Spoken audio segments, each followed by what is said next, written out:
Hello, I'm going to read some more stories to you, and I just want to show you a book.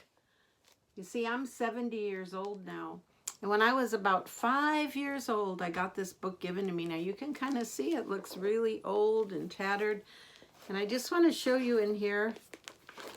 This was my printing. Can you see that? It says Linda Sue L, and then later when I learned to do handwriting, I wrote my name in cursive and it said Linda Sue. So I think that this book is about 65 years old. I got it when I was a little girl and I always loved reading it. So I just want to show you, books are very special and some books are more special than others, but I always loved reading this book and reading the Disney stories. So the book I want to read you right now is called The Three Little Pigs. I love this story. I think I have about, excuse me, I think I have about 7 or 8 versions of The Three Little Pigs. This is the story of the 3 little pigs and one big bad wolf. The 3 little pigs lived in a house at the bottom of a hill. They lived with their mother, and the big bad wolf lived in a house at the top of the hill.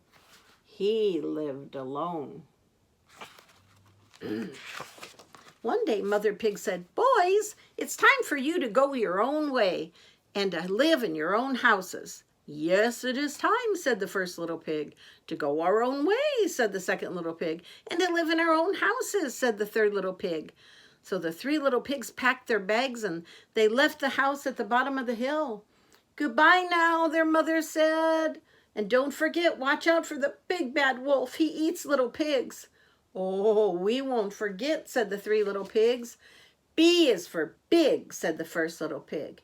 "B is for bad," said the second little pig. "Oh, wolf is for wolf," said the third little pig. And they waved goodbye and they went their way. Soon they came to a place where 3 roads met. "I'll go this way and build a house," said pig number 1. "I'll go that way and build a house," said pig number 2. "And I'll stay right here and build my house," said pig number 3. So each little pig went his own way. The first little pig built his house of straw. 1, 2, 3, snip, snap. His house was done. It was not a very good house. It was not a very strong house. "Who cares?" said the little pig. "I don't want to work all day. I want to dance and play." And you can see that he did. But someone was watching from the hill. Who do you think it was? Someone who liked to eat little pigs. Can you see him watching there? The second little pig built his house of sticks. 1, 2, 3, zip, zap, his house was done. It was not a very good house or very strong. "Who cares?" said that little pig. "I don't want to work all day. I want to sing and play." And that is what he did. But someone was watching from the hill, someone who liked to eat pigs. Can you see him? The third little pig built his house of bricks. Now this little pig worked hard. He made a floor of wood and he made a door. He built his house brick by brick and he made a chimney on the roof. And when it was done, it was a good house and a strong house. "Now I have time to rest and play," said the third little pig, and so he did. But someone was watching from the hill, someone who liked to eat little pigs. Next day, someone came down the hill, the big bad wolf. He went to the house of straw. He banged on the door. Little pig, let me come in," he called. The first little pig looked out the window. He saw the big bad wolf. "No, no, not by the hair of my chinny chin chin. I won't let you in," said the little pig. "Then I'll huff and I'll puff and I'll blow your house in," said the wolf. He huffed, he puffed, and he blew that house of straw right down, and the little pig got out just in time. He ran to his brother's house of sticks. "Help! Help!" he cried. "The big bad wolf is coming." The second little pig quickly let him in and locked the door. That was a close call. Now the big bad wolf put on a sheepskin. He went to the house of sticks. He banged on the door. Little pigs, let me come in, he said in a sweet voice. Who are you? Asked the second little pig. I am a sheep, said the wolf sweetly. The two little pigs looked out the window. They could see the wolf's eyes under the sheep's skin. So the second little pig said, No, no, not by the hair of my chinny chin chin, I will not let you in. Then I'll huff and I'll puff and I'll blow your house in, said the wolf. He huffed and he puffed and he blew the house of sticks down. Whoa. The two little pigs got out just in time and they ran to their brother's house of bricks. Help! Help! The big bad wolf is coming. The third little pig quickly let them in and locked the door. The wolf came and he began to bang on the door. Little pigs, let me come in, the wolf said. No, no, not by the hair of our chinny chin chins, we won't let you in. Then I'll huff and I'll puff and I'll blow your house in, said the wolf. The two little pigs were afraid. But the third little pig said, Don't be afraid, the wolf can't blow this house in. This is a very strong house. He said to the wolf, Go ahead, blow your head off.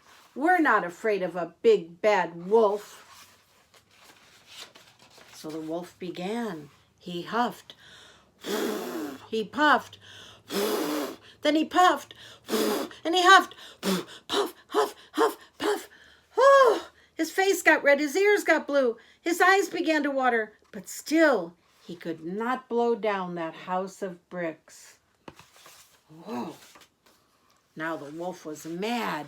He had to get these pigs. I know what I'll do, he said. I'll go up to the side of the house, brick by brick, then I'll slide down through the chimney. The three little pigs heard him on the roof. He's on the roof, said pig number 1. He'll come down the chimney, said pig number 2. Pig number 3 said, Quick, get a pot of hot water. They got a pot of hot water. It was very hot. They put it under the chimney. The wolf came down the chimney. Plop! He fell right into the pot of hot water. Ah! Help! Help! Cried the wolf. I'm in hot water. He jumped up. He ran out of the house. He ran and ran and ran and did not stop until he got to his house. And you know what? He never came down that hill again. The wolf still lives in his house at the top of the hill, alone. He is still big, but he isn't so bad. And he never eats little pigs anymore. The end. And I'm going to read one more George and Martha story. Story number 2, The Flying Machine. I'm going to be the first in my species to fly, said George. Then why aren't you flying? Asked Martha. It seems to me that you are still on the ground. You are right, said George. I don't seem to be going anywhere at all. Well, maybe the basket is too heavy, said Martha. Yes, said George, I think you are right again. Maybe if I climb out, the basket will be lighter. Oh dear, cried George. Now what have I done? There goes my flying machine. That's all right, said Martha. I would rather have you down here with me. Oh, they sure are good friends. This one more I'll read. Story number 3. It's called The Tub. George was fond of peeking in windows. I don't know if that's very good or not. One day, George peeked in on Martha. Oh my goodness, George. He never did that again. We are friends, said Martha, but there is such a thing as privacy. Oh, look at that. What did she hit him in the head with?